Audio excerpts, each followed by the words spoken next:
Shri Nandanandam Vande Shri Radhika Chanadram Gopijana Swami Yukta Vrindavanam Manoharam Shri Ganga Nityananda Shri Vaita Chandra Gadadhar Shri Gaur Bhaktivinoda Hare Krishna, Krishna Krishna, Hare Hare, Hare Ram, Ram Ram, Hare Hare. This is Krishna Karnamrita class 2025 Kartik. This is by Bilbamanga Thakur. We're having a commentaries by Ananta Babaji Maharaj. We're on verse 55. Tat Kaishoram Tatscha Vakchara Vindam Tat Karu Ayam Te Chat Lilakata. There's some, you have to adjust, there's too much feedback, there's too much trouble or whatever. Is it better now? It's okay? You can hear it? Yes. Okay, thank you. What is saying? Tat karu ayam tat te chalila kataksha tat saundaryam sacha manda smita sri satyam durlabam daivate pi. Truly, satyam. Even among devatas, it would be hard to find such beauty, such sweet youth, such a lotus face, such tender compassion, such playful sidelong glances, or such lovely mild smiling as we find in Krishna. So this is a verse glorifying the sweet beauty of Krishna, playful sidelong with compassion. There's another translation.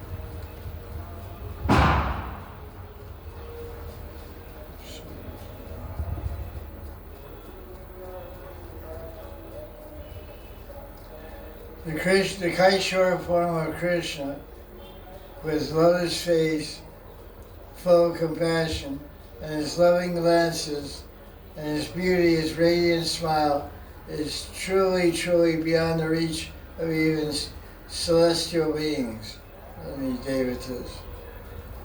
So, that's some experience the author's having. Krishna's Kaviraj's commentary.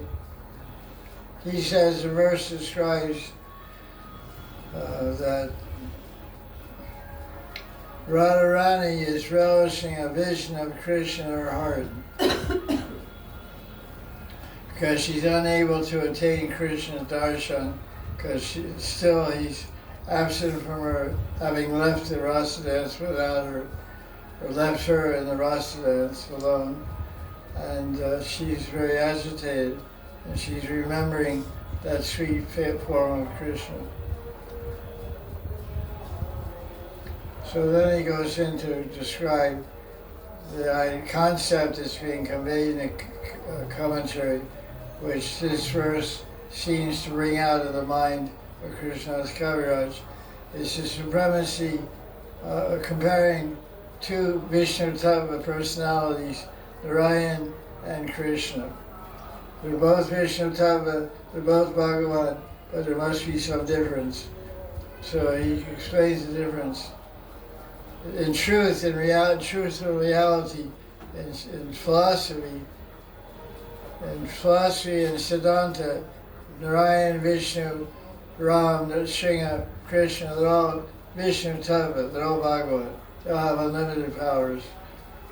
But in Rasa, when you consider Rasa, and bhav and feelings of love and sentiments and their effect on their devotees and the intimacy of exchanges with their devotees, no one can compare to Krishna. Yes, Vishnu, Narayan, and Krishna are all such Ananta, but Krishna's form is so exalted because of what is being said here. His glances are full of leelas and compassion. Generally, when they describe Ramachandra or Vishnu or some other avatar, they say he looks with compassion. You glance at, you read Ramcharitamanas or Mahabharata, they always have this term Karuna Aksha, look of compassion. But Krishna, has a special look. Compassion is there, but it says Lila Kataksha. When you're looking at Krishna straight, you see compassion. But if you stand on the side, you're going to see Leelas. Because that's where you look, because it says Lila Kataksha. Kataksha means from the corner of his eyes. So just like when the story is in the Mahabharata, before the Kurukshetra war, Arjuna was squaring off with his cousin brother Duryodhana, and they both wanted to win the war, so they wanted to get Krishna involved. So they both went to Dwarka. Asked Krishna for his help, his soldiers or help or whatever. So they made a bet, or a wager, whatever you say. Arjuna and Duryodhana, whoever gets there first gets to talk to Krishna first. So they have to make his request. So Duryodhana got there first, and he stood. Krishna was sleeping in his bedroom, and Duryodhana stood by the head of Dwarkadish, expecting him when he wakes up, I'll look over his eyes, look to the side, and see him and say, "Well, Duryodhana, namaste, welcome, swagatam. Well, how can I help you? What do you want?" And so Arjuna came later, and he stood by the feet. He stood by the feet because he considers himself a servant, a loving friend and servant of Krishna. So when Krishna, when he woke up, he didn't look to his side, he looked at his feet.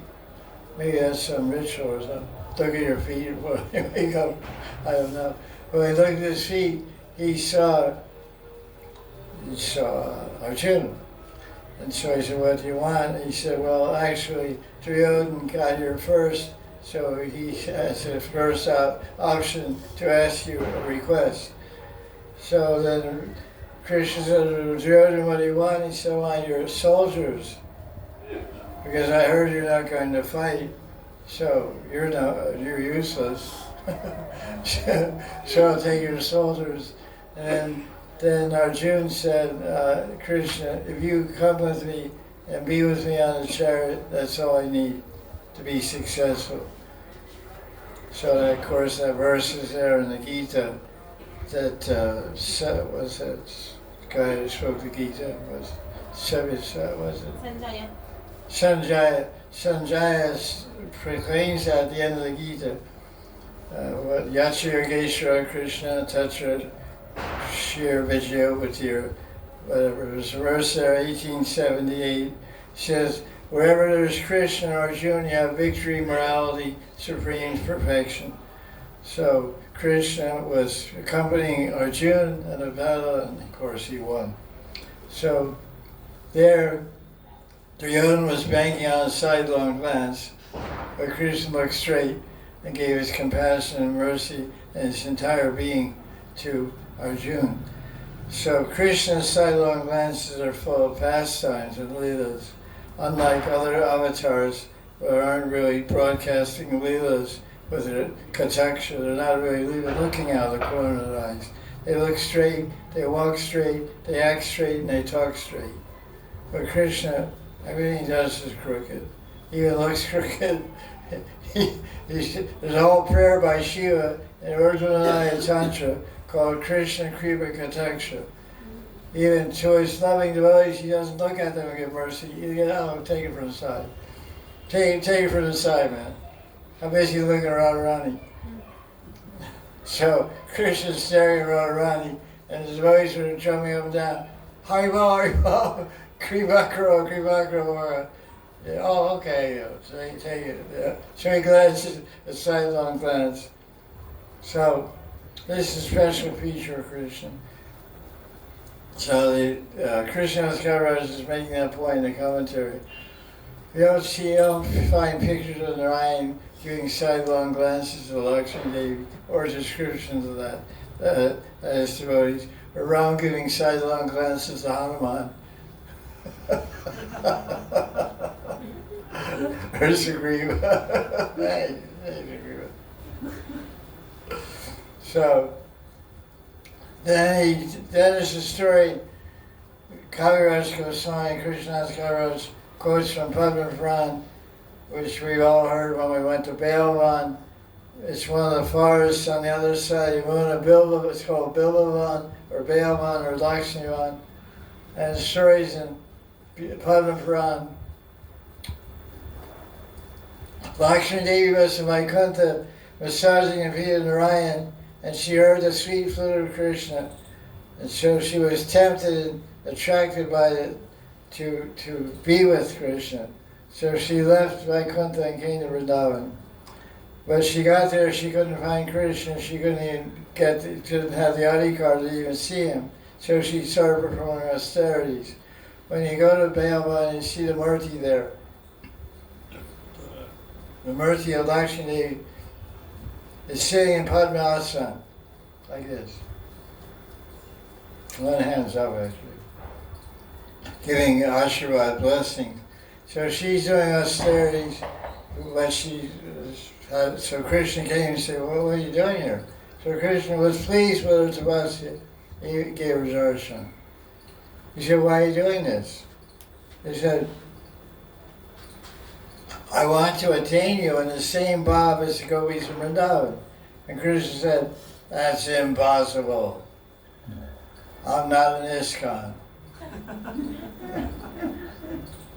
ISKCON, impossible is not in the dictionary.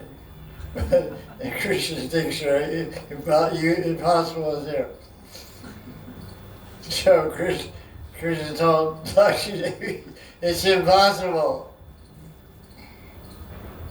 Because you're full of Aishvarya Bhav. You're a queen, you're royal, you're regal, you're majestic, you're the queen of Vaikuntha, you're the boss's wife, the supreme controller, Mrs. Supreme Controller. So, good luck. So, the gopis in Braj are always in Madhurya Bhav. So give up all your hope of getting seva in Braja Bhav. Krishna's not too merciful. He's very hard on that girl. That shows you how much he doesn't like opulence. Opulence turns him off, turns him cold. I mean, he's actually speaking very coldly. Yeah, anybody a little younger, a little more simply dressed, you go crazy about him. The some girl was doing yoga there, and he just bumped into her, a different story. So then she said, well, she was pretty upset and unhappy to hear that she had no chance to attain Krishna. She said, listen, I'm always residing on the chest of Narayan, and you're a form of Narayan, so will you bless me that I can always reside on your chest, not physically, but as a golden line. So when you read descriptions of the transcendental rupam or form of Krishna Bhagavan, you describe he has on his left-hand side, because Shakti is always on the left side. On the left side of his chest, he has a golden line in his dark blue skin. So that's representative of Lakshmi Devi. And it's said sometime, I read in a commentary of Vishnu, when Krishna is alone, and there's no other gopis around, and there's no other girls around, and he's really desirous, let's say. Lakshmi comes off of her chest, and he takes a form, and Krishna is satisfied. The golden line becomes personified. I read that somewhere, I can't quote it, so, but it's a possibility. Let's say that. But I definitely read it. Maybe it's in Sarda Darshini, I can't remember exactly, but I read it in some book of Shastra, or a commentary also. So until today, Lakshmi Devi is living on Krishna's chest as a golden line. Narayan cannot steal the hearts of the gopis, and Lakshmi cannot steal the heart of Krishna. He steals the heart of Lakshmi, but Narayan can't steal the heart of gopis. We heard that pastime already. It might be chapter 17 at Chandra Sarovar. when Krishna disguised himself as Narayan, they always didn't fall for it. He fell for their love and gave up his two forearms and played his flute and danced in Ras. So Mahaprabhu is remembering Radharani and Puri, entering into the same bhav that we're being described here, and goes into a whole section of Bhakti Lila chapter 21 for 10 verses describing the sweetness of Brajanananda and Sri Krishna. I'll just summarize some points here. Krishna's beauty plunders the hearts of all his other avatars. Like we see in Dwarka Mahavishnu made an arrangement because he was so desired to see Krishna, but he didn't have any ID card to enter Dwarka. So the only way he could get darshan of Krishna was get Krishna to come to Vaikuntha. So he's very clever, so he stole some Brahman's kids, like 10 times or something. Every time the kid was born, he disappeared and died and disappeared. So Arjuna boastfully said, oh, when their wife's going to give the next child, I'll protect you. Even Yamaraj, the death personified, can't take your child. So when the 10th child was born, they couldn't even find the kid. The kid was born and immediately disappeared. There was no body to be seen. He's dead and disappeared. So then Arjuna promised to enter the fire if he didn't protect his wife. And Krishna said, you stupid guy, you know. Why do you always so proud, you know? Krishna's on my side. I can do anything, I can say anything. So you got yourself a lot of trouble. And so then he said, before you jump in the fire, let's take a ride in my chariot. So he got in Krishna's chariot. Is this thing on? It's coming? Or he went face up. And they went to Vaikuntha. They went all over the place, ended up in Vaikuntha. And they asked Krishna, where's the sons? He said, I got them up here. Or I just want to have darshan of you guys. I wanted to see you. I'm so attracted to you. I heard so much about you from Narada Muni. He always, this is not on. I'm just speaking myself. It's on.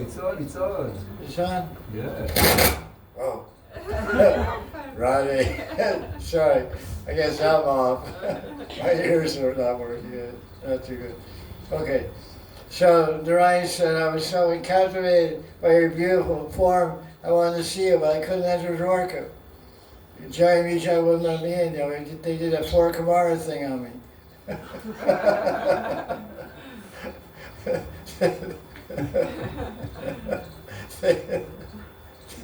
they blocked my entry. So I had to make a scheme, make a plan, get you guys to come here. So that just shows, that Krishna plunders the heart of all his other avatars, even Vishnu. Krishna's form seduces even Lakshmi, which we heard. So Lord Chaitanya knows about that. Krishna agitates Manmata, who's Cupid, who agitates the hearts of everyone. So Krishna agitates the agitator. So he's called Madan Mohan. Madan means Cupid, Kandharva, accommodative, and Mohan means bewilder. So he vanquished the pride of Kandharva. Kandharva means pride, and he destroyed his pride. And he celebrates his victory over Kandharva by dancing with the gopis in the rasa dance, while Kandharva lied unconscious outside the Rasa Mandal. Because he came to the whole story. The Raslila troops in Vrindavan, they enact that all the time. They have fake tree on the stage. The guy's up there and falls out of the tree, boom. The drums go boom. And the violence is up with harmonium. It's very funny, see. Krishna, because he hides in the top of the tree, because when he tried to defeat Shiva, when Shiva was meditating, he hid behind the tree, and Shiva burned him to ashes.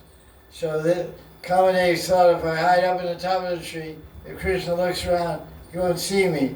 I'm hiding in the branches. But what happened, while Kamandev was hiding in the branches, he was looking down at Krishna. He said, it's springtime. These are beautiful girls. This is a lusty guy. It's midnight. The moon's shining. Soft breeze is blowing. Fragrant flowers in the air. It's a perfect romantic, lusty atmosphere. Now I shoot my arrows. He was looking at, oh, this guy's so beautiful. I'm becoming lusty. I'm becoming lusty out of this guy. And he just went doing and he fell out of the tree. He said, whoa, who is this? Some Devata crashes, push you on. This flower airplane had crashed. Or a terrorist blew it up or something. And the Devata fell down. The Kamandev fell out of his airplane. So that's Krishna. Krishna's victory over Kamandev was celebrated by the Ras festival. Krishna frolics freely in Vrindavan, playing his flute song, and makes all the moving and non-moving beings go crazy.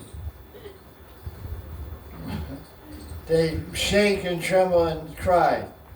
The deer cry, says even the turtles in the moon cry when Krishna plays the flute. Crying turtles. Interesting. He looks as beautiful as a rain cloud and he showers nectar with his pastimes on his devotees. He's condensed sweetness and divinity in Braj. That's Lord Chaitanya glorifying the beauty of Krishna and absorbed in Radha Bhav. He goes on. Krishna's nectarine youth is notion of full ways of condensed lavanya, the loveliness, radiance, subtle beauty, whatever you want to call it. And it creates whirlpools in the ocean. The waves of his beauty make whirlpools, and his flute song becomes a cyclone, and women's hearts become a blade of grass. It's not, I think it comes and goes. Right, it comes and goes. So I have to strain my voice, So. No, it's loud. We hear very clearly. Well, I guess maybe I'm hearing different channels. Anyway, okay, I'm sorry, my ears are really bad. Huh?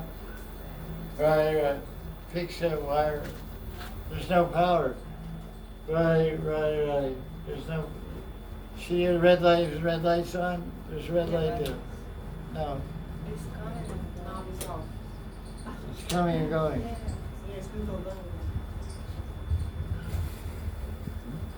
This is on because it got its own battery, but that's not on. This wire is loose. Take it in and out. Unplug it. Put it back in.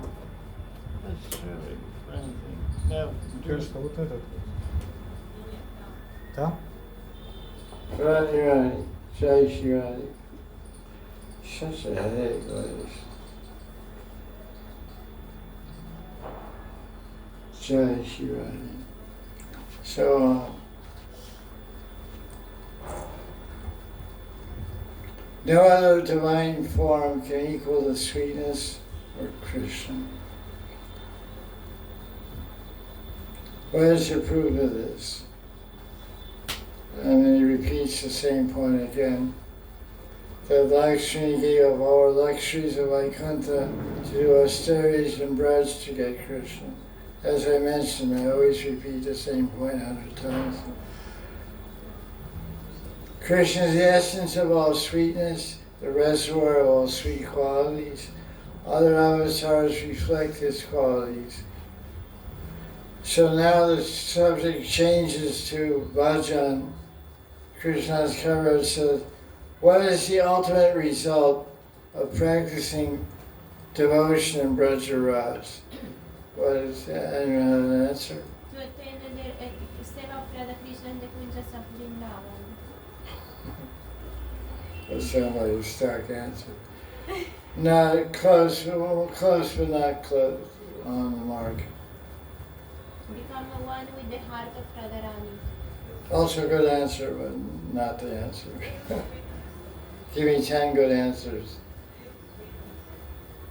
To relish Krishna's sweetness in Gopi Bhav.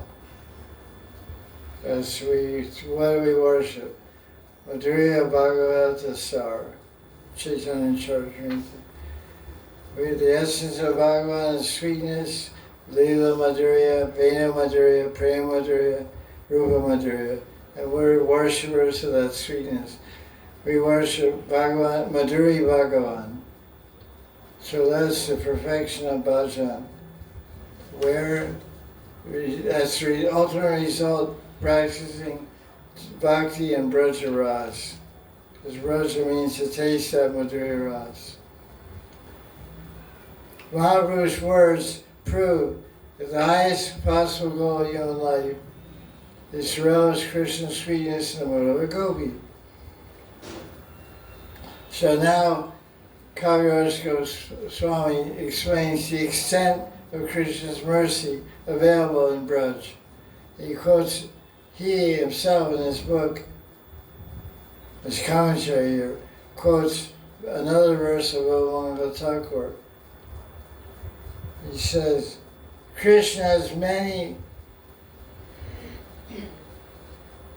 beautiful avatars, many merciful avatars, but only Krishna gives prema even to creepers, latas, and trees, as we saw in Gaura Lila. When Lord Chaitanya went through Jharkhand forest, what did he do? He gave prema to the animals. He gave prema to the trees in South India. He embraced the 7 coconut trees for the Saptarishis. Saptarishis became 7 Narayal Brikshas, coconut trees. And Lord Chaitanya embraced them and gave them all prema and sent them to Goloka. And then Jharkhand forest in Bihar, Krishna gave prema to all the tigers and deer. Instead of eating a deer for lunch, the tigers danced Rasalila with the deer, or something, whatever. So it's rather danced with them than eat them. So that's interesting. So we don't find Vishnu giving, or Ram giving prema to trees and plants. There's verses in the Bhagavatam to support that idea also. I don't know if they quote one here, but there are verses in Venu that talks about the plants get prema and whatnot.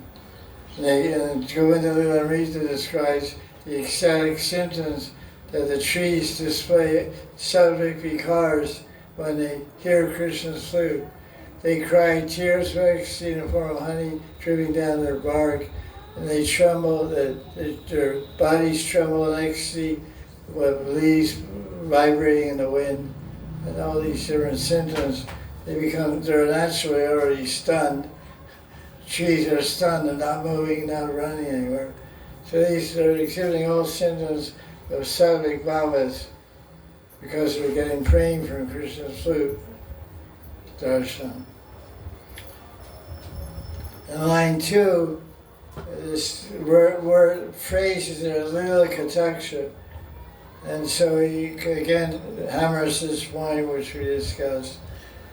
This phrase of Lila Shuk proves that Krishna is more merciful than another avatar. He is Lila Kishore. A single glance of his expresses many Leelas that are full of ras. Lila Kataksha is never possible in any other form. Krishna's beauty is alluring and enchanting, and his supreme smile is too extremely exceptional. Now, Krishna's Kaviraj describes what is Lila Shuk thinking as a Sakhi, Siddha, at the level of prema. He's seeing Krishna sporting with Radharani. So he's describing his face, is full of compassion and casting sidelong glances, intimating different leelas. And it's a beautiful, fascinating smile. Now in Sarika state, the friends of Leela Shuk, the Vaishnava companions, are seeing that he's very anxious. Leela Shuk is very anxious to get darshan of Krishna. So they're trying to comfort him and say, listen, why don't you just try to see Vitalnath or Ranganath Devi? You know, which means, why don't you see Ramchandra or Vishnu or some other form? Why do you insist on seeing Krishna? So then he replies to them, only Krishna's face is Leela Kishore, and only he has his Leela Kataksha. I don't care, and I won't settle for Narayan or any other form.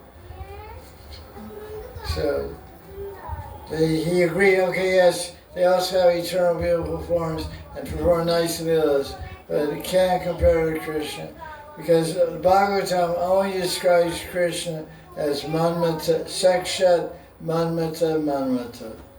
Only Krishna can attract the attractor of Cupid. Oh, well, that's right.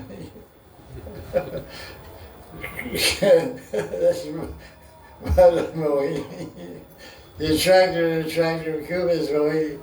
The attractor who attracts all living entities is Madan. So Leela Shuk is convinced and attached to Krishna in no other form. And he's trying to explain to his friends why he's so crazy about Krishna. It's because he's seen it. His friends haven't had darshan, apparently. So they're saying, I'll be happy, see Vitalnath, you're from South India, you came from South India, you know, Vitalnath's a big guy down there. You know, why do you think of him? Or why do you think of Narayan? Who else he said? Vitalnath, what do they say?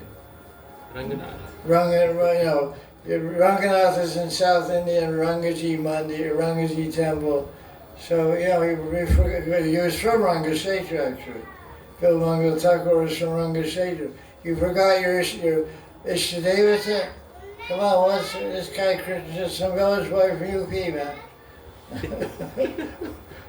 Think of Ram, think of Vishnu, Vitalnath, Rumini and Vitalnath. No, thanks, man. I got to get this guy, Manmata Krishna, Madan. Because he had darshan of that person. That's what he describes here. So his answer to them, when they say that, then he speaks this verse. And what's the verse say? The verse says, the Krishna Kishore, the Kishore form of Krishna, his lotus face full of compassion, and his loving sidelong glances, or beautiful and radiant smile, is beyond the reach of any celestial being. And I've seen it. I've seen it with my own eyes. So I can't be convinced or swayed or cajoled to look at any other person or search for any other person. So now Gopal Bhatta Goswami's commentary. He says that Leela Shuk has direct experience of Krishna's beauty to the maximum extent. He's seen it like how many times? 104 times. 104 verses, 104 darshans. Every time he has a darshan, he writes it down. He was busy having darshans. We're waiting millions of lifetimes to see a toenail. See a toenail will be good. He's expressing the wonder of his experience in this verse. He swears at Krishna's beauty. He's an eyewitness. He swears that Krishna's beauty is exceptional. And he explains what is the exception of Krishna's beauty. He explains how it's so exceptional. His eyes and lips and cheeks and flirtatious movements of his eyebrows are especially sweet. He has compassionate, expressive, and mischievous glances, with playful movements of his eyebrows are fantastically sweet. What's more, he has a mysterious, seductive smile, captivating even the greatest devatas. That's Goswami's vision of this verse.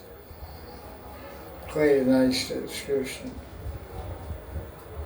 Chaitanya Das comments, Lila Shuka got a spurti of Krishna and realized how extraordinary Krishna is, and he recited this verse in amazement.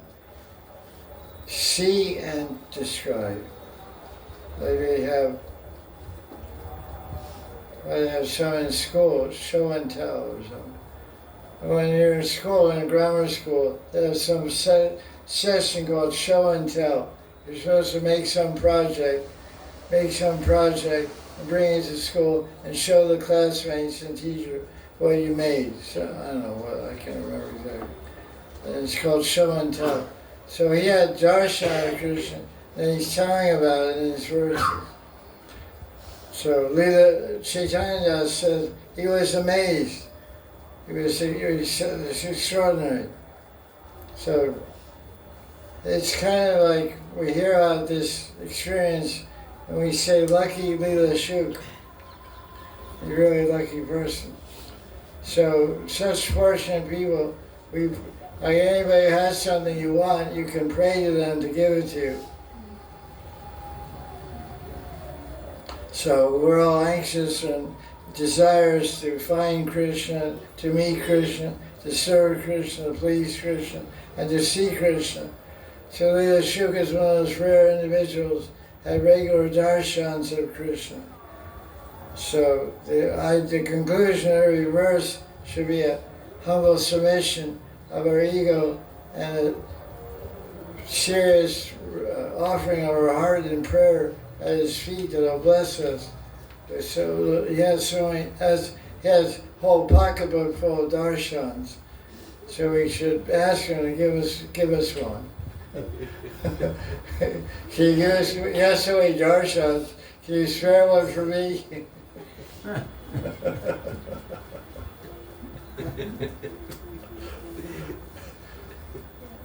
I mean, Vaishnava Kripamurti, the ocean of mercy, so let's start with him. Because he's the most obvious person who's had darshan of Krishna. And an interesting point is he was physically blind. So that means you don't need eyes to see Krishna. You need a pure heart. So verse 56 now. We'll do verse, try to do that.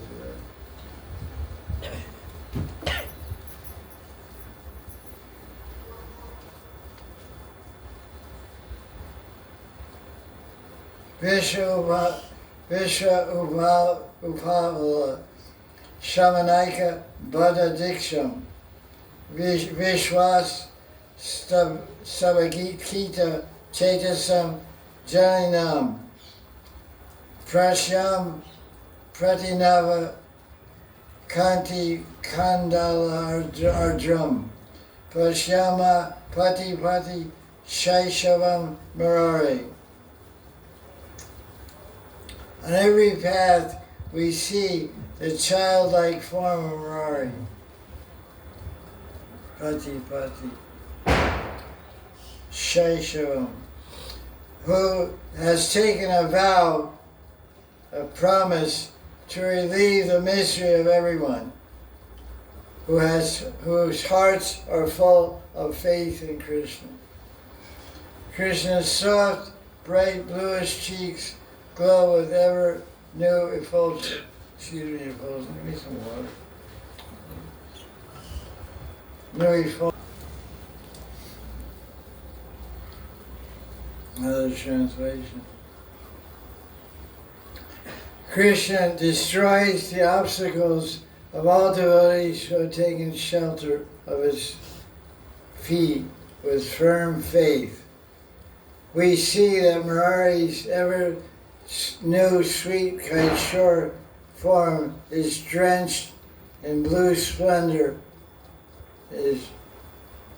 We find him on every pathway leading to Vrindavan.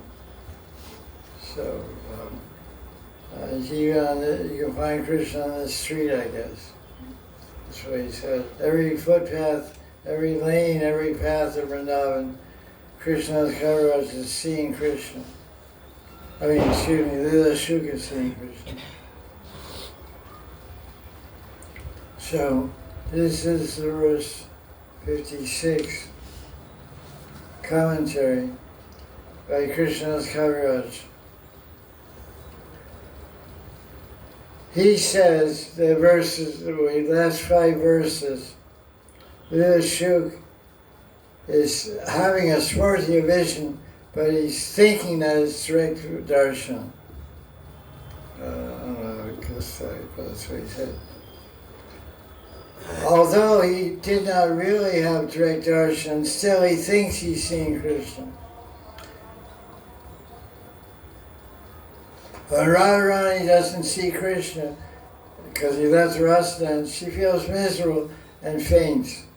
And her Sakhis console her and say, have you forgotten? Krishna has saved us from so many calamities and obstacles and demons, etc., and made us happy. Surely he will come along one of these footpaths.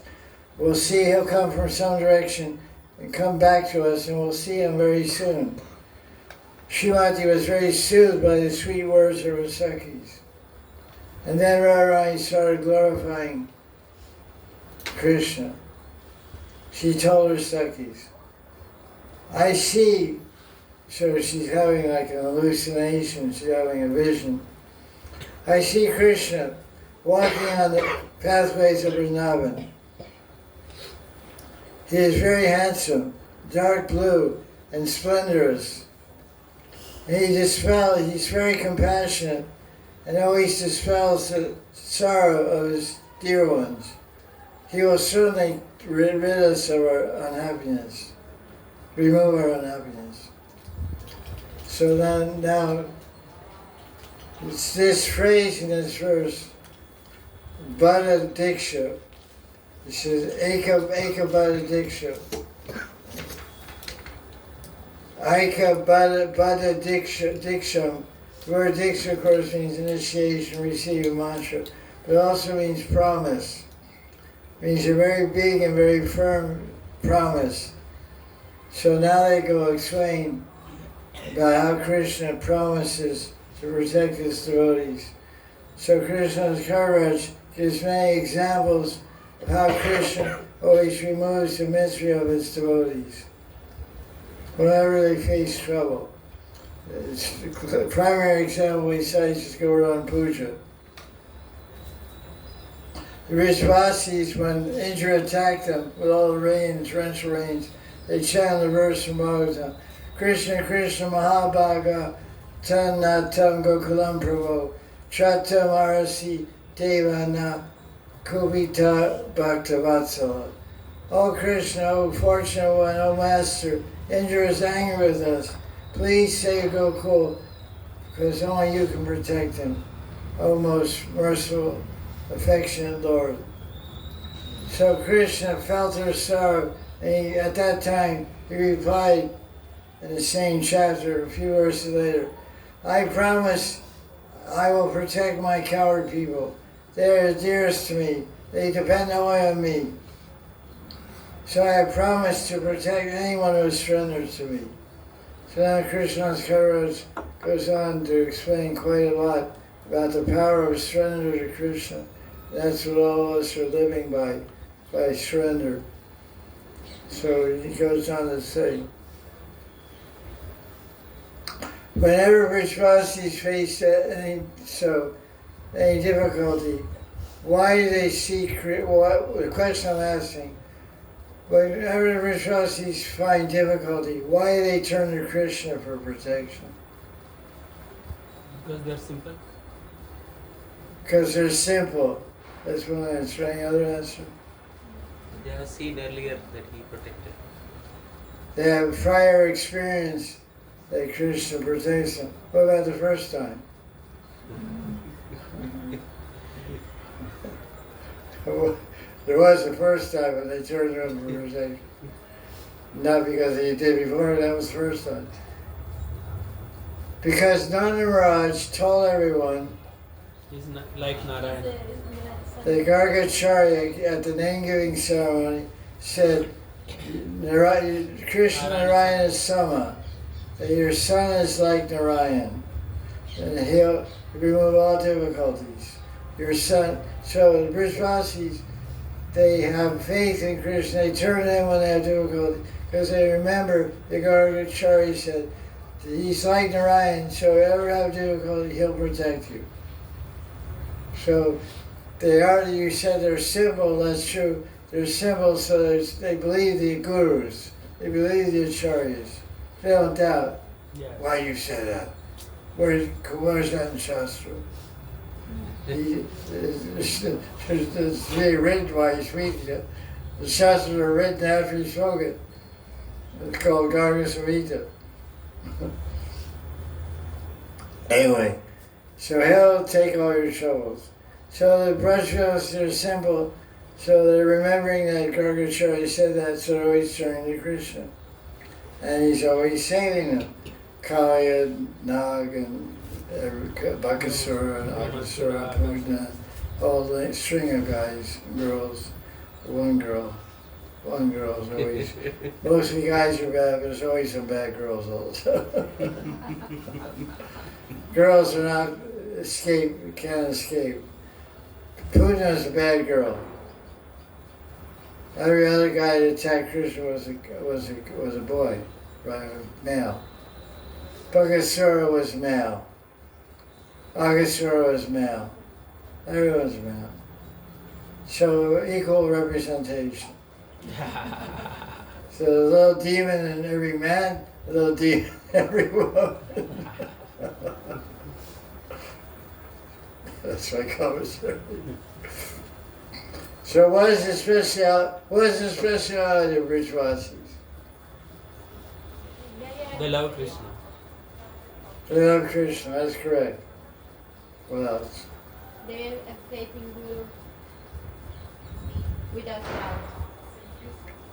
doubt. Guru, yeah, but they believe that what Nanda Maharaj told that the Gargacharya predicted. They have to love for Krishna.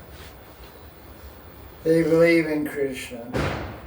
The speciality is anything that happens to them, they only take shelter of Krishna, no one else.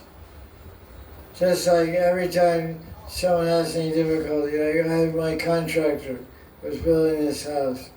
He was telling me all his problems, and he told me, he said, I have so many problems with my family, my wife, kids, money, bills. And whenever I have problems, I go to Radharani. I do a prick on Radharani, I offer a Gila to Radharani, I pray to Radharani. It means Radhakund. I pray to Radhakund. Please, oh Radharani, please save me, please help me. I said, why don't you go pray to Hanuman? Or why don't you pray to Durga or Shiva? He said, no, we're born here in Radhakund. We only know Radharani. And for them, Radharani means Radhakund. That's it. Radharani means Radhakund. Shamakund doesn't exist. That's a shadow being cast from Radhakund. It's like a mirage in the desert now. The village is called Radhakund, not Shamakund. There is no sign Radha Shyam Kund, only Radha. Huh? There is no sign of Shyam There's Kund. no saying the government doesn't recognize Shamakund. Confirmed. They have road signs, 3 kilometers Radhakund.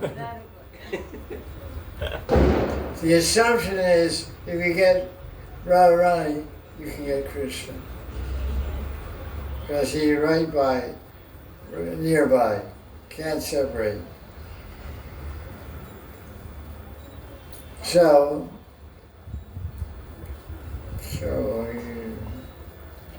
Brajadam is such a place that excites and incites visions of Krishna.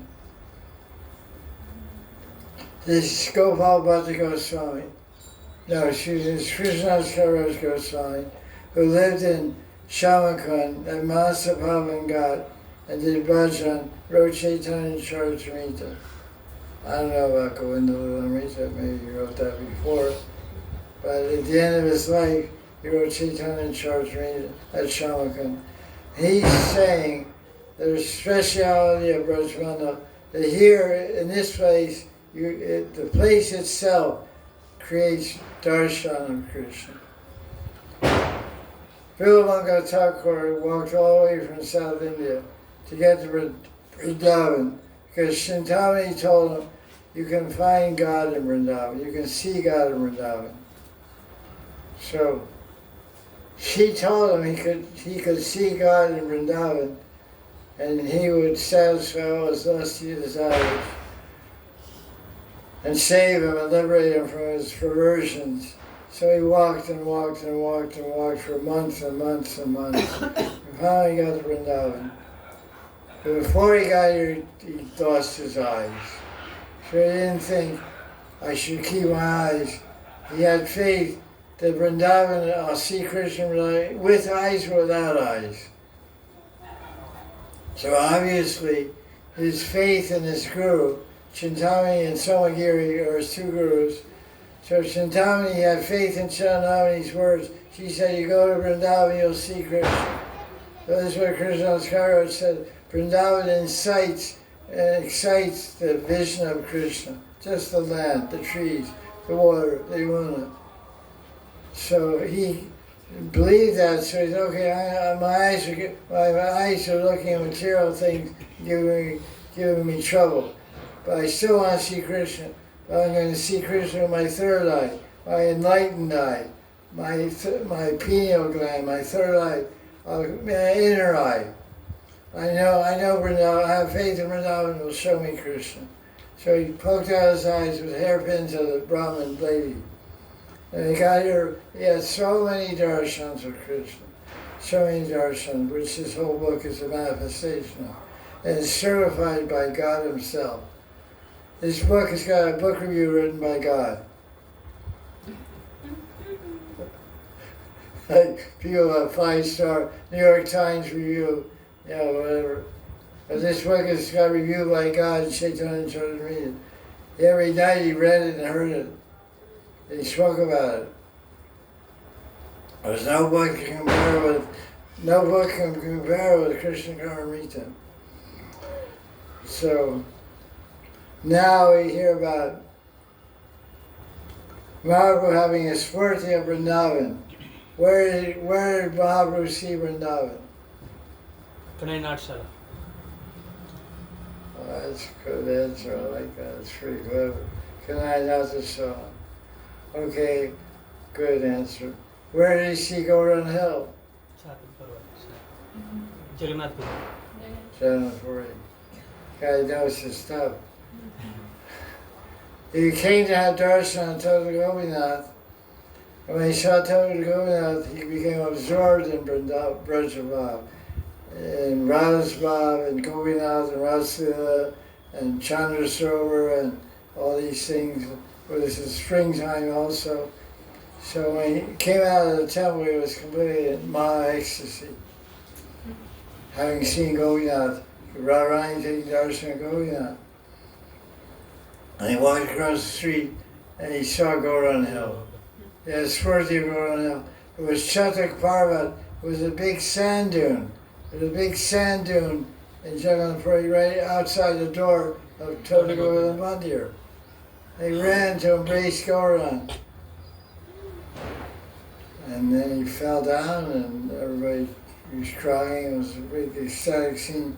And everywhere he went in Puri, he was seeing. He saw Jagannath Vallabha Gardens as kunjas of Vrindavan. He was seeing every tree as a Tamal tree and a Kadamba tree. It was an ecstasy of Vrindavan in Jagannath Puri. So now he describes, what time is it? Oh, we're overtime. Overtime? 3 minutes. Okay. Now he describes Lord Chaitanya's Braj Yatra. This is amazing. I wonder if we can ask ourselves, do we have this exponential increase in our ecstasy as we approach Vrindavan when we come from overseas? When we come from outside Vrindavan to visit Vrindavan, do we have this experience of ever increasing ecstasy as we get closer to Vrindavan? On the way to Vrindavan from Jagannath Puri, Mahaprabhu was immersed in love 100 times. When he saw Mathura, his love increased 1,000 times. And when he entered Vrindavan and started wandering around Radhakund and Govardhan, his love increased 10 million times. So when you got on the plane in London and went to Delhi, your love was starting to rise. When you got to Delhi airport, it went 10,000 times. Then you got in the car and the taxi with a Sikh taxi driver with a turban from the airport. Want to go to Vrindavan? I'll take you. 5,000 rupees. Okay, good deal. Cheating you. And so then your bliss increased 1,000,000 times. Then you got to Radhakund and your bliss is right. Now I've been like that. Yeah. I hope so. So then I guess we'll end there. We'll finish purport tomorrow. About Ekabada Diksham. Many examples how Krishna keeps his promise. He promises to protect and shelter devotees. It's always good to hear about that. Jai Jai Sri Radhe.